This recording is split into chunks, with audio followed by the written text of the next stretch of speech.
Meghan Markle a fait face à un contre-coup après avoir été forcée de s'excuser auprès de la Cour d'appel pour avoir affirmé qu'elle n'avait contribué d'aucune façon à la rédaction de la biographie controversée Finding Freedom.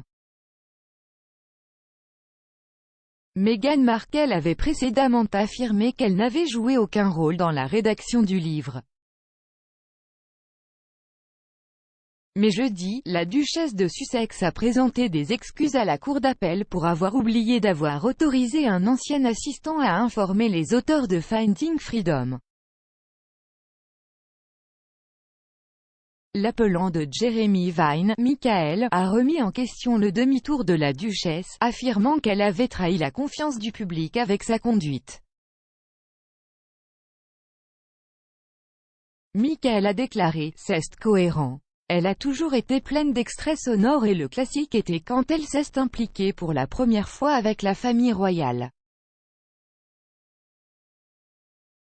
Ils ont diffusé un documentaire sur sa vie à la télévision et elle a prononcé un discours, ou un discours a été diffusé qu'elle avait prononcé, dans lequel elle louait son père pour tout son soutien tout au long de son éducation. Plus tard, ils ont montré un autre discours où elle était dans une organisation de femmes, et donc adapté pour ne pas inclure son père, où elle a aérographié le père en affirmant qu'elle devait travailler pour financer ses études, ce qui était une contradiction.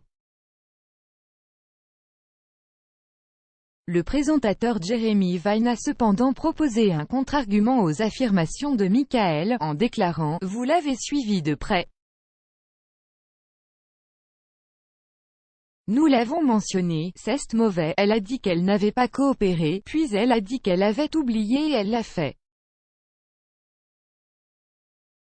Cependant, il y a des défenseurs de Meghan qui disent que tout cela est motivé par des gens qui n'aiment pas les Américains, n'aiment pas les gens de couleur, ne comme les gens qui viennent d'un autre pays et se marient dans la famille royale. Qu'est-ce que tu dis à ça? Mais citant les panélistes de Vine, Christophe Oufa, Michael a renouvelé ses affirmations, ils sont aveugles.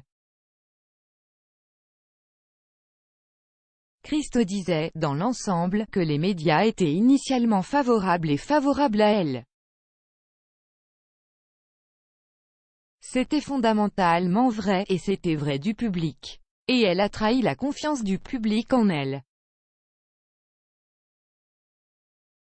Comment pouvez-vous oublier que vous avez eu des appels téléphoniques importants, des courriels, des réunions, des discussions sur un sujet aussi sérieux? Suite à la publication de Finding Freedom, Meghan Markle et le prince Harry se sont distanciés de la biographie, affirmant qu'ils n'avaient joué aucun rôle dans le processus d'écriture. Cependant, l'ancien secrétaire aux communications des Sussex, Jason Knauf, a contredit cette affirmation dans une déclaration explosive à la cour d'appel. Monsieur Knauf, qui travaille maintenant en tant que directeur général du prince William et Kate, la fondation caritative de la duchesse de Cambridge, a déclaré que les auteurs des livres avaient été informés à la demande de Harry et Meghan. Il a également affirmé qu'il avait eu plusieurs conversations avec Omid Scobie et Caroline Durand pendant le processus de rédaction. Monsieur Knauf a déclaré, alors que les auteurs en ont discuté avec moi dans le cadre d'un contact normal avec le bureau de presse du palais de Kensington, le duc et la duchesse ont ensuite autorisé une coopération spécifique par écrit en décembre 2018.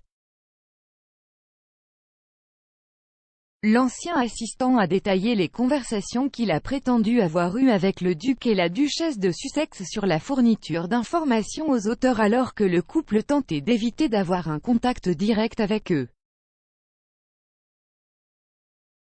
Dans une déclaration de témoin qui, comme celle de Monsieur Knauf, a été rendue publique par des avocats à la suite d'une demande des médias, Meghan s'est excusée. Elle a déclaré, à la lumière des informations et des documents que Monsieur Knauf a fournis, j'accepte que M.